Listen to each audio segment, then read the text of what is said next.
Hello everyone, today I'm here with Mary Betty Roeder. Mary Betty has been afflicted with macular degeneration for the last 15 years and has been legally blind.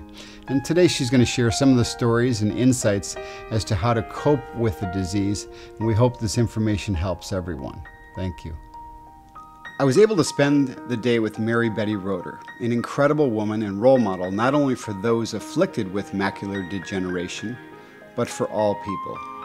Her insatiable thirst for life is an inspiration, and having been legally blind now for more than 15 years, has not kept her from living her life. Well, when this first happened to me, I was scared, I was devastated, and I went through a grieving process, which, when you lose your central vision, you've lost something very near and dear to you. And first comes denial. And I don't believe it. Can't be true. I'm going to wake up tomorrow and I'm going to see just fine. And then you wake up tomorrow and you don't see just fine. And then you get angry. You're angry at God. It's not fair. I didn't deserve it. Well, life's not fair anyway. You don't get to be as old as I am without learning that one. And then comes despair, depression. Oh, woe is me. I'll never be able to do this. I'll never be able to do that. And while I was in this mode of depression, which for me lasted a very short period, like an afternoon or something, I'm a religious person and I pray a lot. And I said, God, you got to help me. I can't handle this all by myself. Show me what to do. Tell me what to do. How can I live with this? And that prayer was answered immediately with a thought that came into my head that no problem in life is ever solved with negative thinking. You have to stop thinking I can't and start thinking how can I? And once I started thinking how can I, my whole outlook on life changed right away. I accepted this as a challenge. And I thought up new and different ways of doing things. Some of them are ridiculous, but some of them are just common sense. And when people would call me with a problem that they couldn't solve, and I would come up with a solution, their response would be, why didn't I think of that? And the reason is they were too upset. You cannot think creatively when you're upset. Mary Betty has helped so many people who are afflicted with macular degeneration to lead normal lives, and has been a mentor and friend to so many through their struggles and hardships. She shared with me her story and the exact details she remembers from the day she lost her vision. And when it came full-blown, it happened bingo. I was in the car driving to Gennardi's, and all of a sudden I couldn't see the car ahead of me. And that was scary.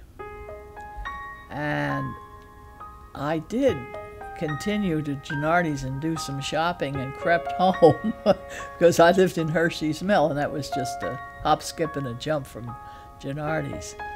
But I realized then, the next day when I went out to get in my car to go somewhere, I was having a heck of a time, and I turned around and came home. And I called up my oldest son, who lives in Mechanicsburg, and I said, come and get my car, because I know I'm going to be tempted to drive it. You're out of milk, you think you'll run to Wawa's, which is like half a mile away. And I said, I know I shouldn't do that.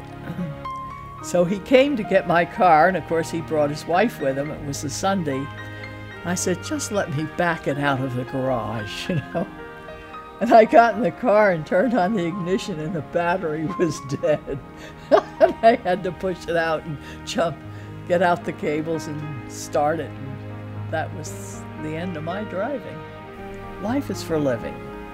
And as long as I'm alive, I'm going to be living. And no matter what your handicap is, you can always do something. And I often tell people who are feeling sorry for themselves, how about doing something to help somebody else?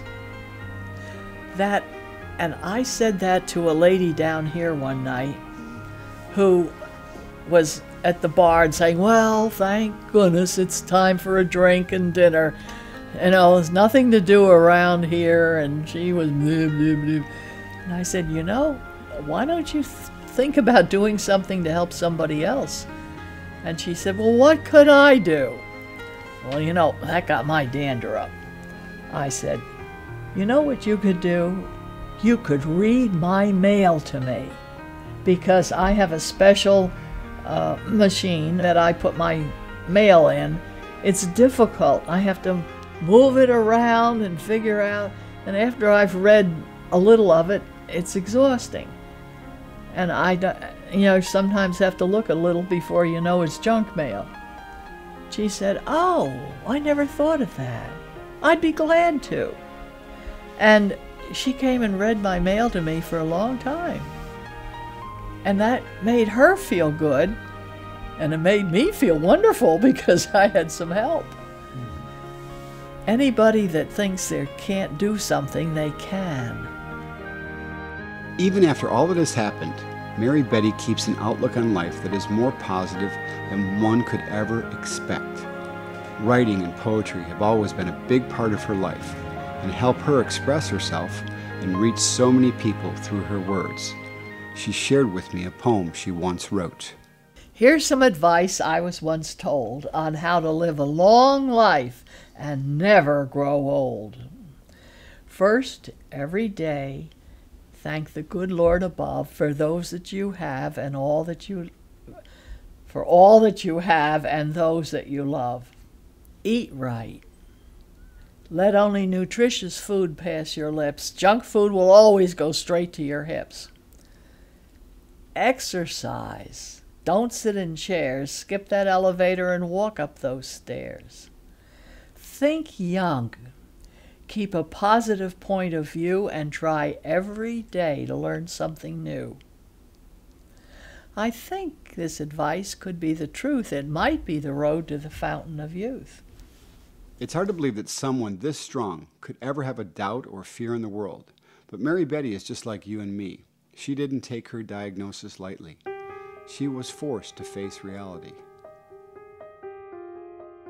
Well, to tell you the truth, when I first found it out, I was scared that something would happen to the other eye.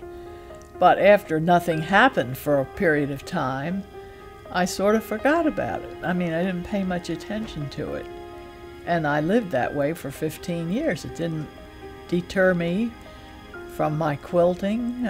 I have a quilt here that may go to a museum. I mean, I was pretty good. And it broke my heart to have to give up that. But it didn't upset me until I lost the vision in the good eye. And that took how long? 15 years. 15 years from the first time. Yeah, and that's unusual because most people develop it in the other eye within 5 years. Wow. And I just kept my fingers crossed and went on with my life. And it was during that period of time that I did my best quilting. Macular degeneration has not stood in the way of Mary Betty's life for a second. She explains she had to relearn even some of the easiest tasks and take some detours day to day, but she insists that life is still hers for living. Well, you have to be innovative and you have to plan ahead. If I get a taxi and go to the supermarket, I stock up on things. I don't ever want to run out of anything, which of course I do, but that's one thing. And there's a subsidized taxi program. They will take you to the doctors. They will take you to the dentist. But as far as your social life is concerned,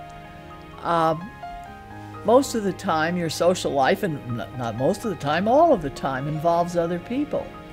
And so somebody has to come and get you. You know, if I want to go to church, somebody has to take me. And I just have to accept that, which is very hard for an independent person to do. But if you're going out to dinner, you're going with somebody. So that person will have to take you. Being such an inspiration herself, I asked Mary Betty Roeder to share some advice and words of wisdom to those struggling with macular degeneration. Well, I would say don't be hopeless, because you can do things.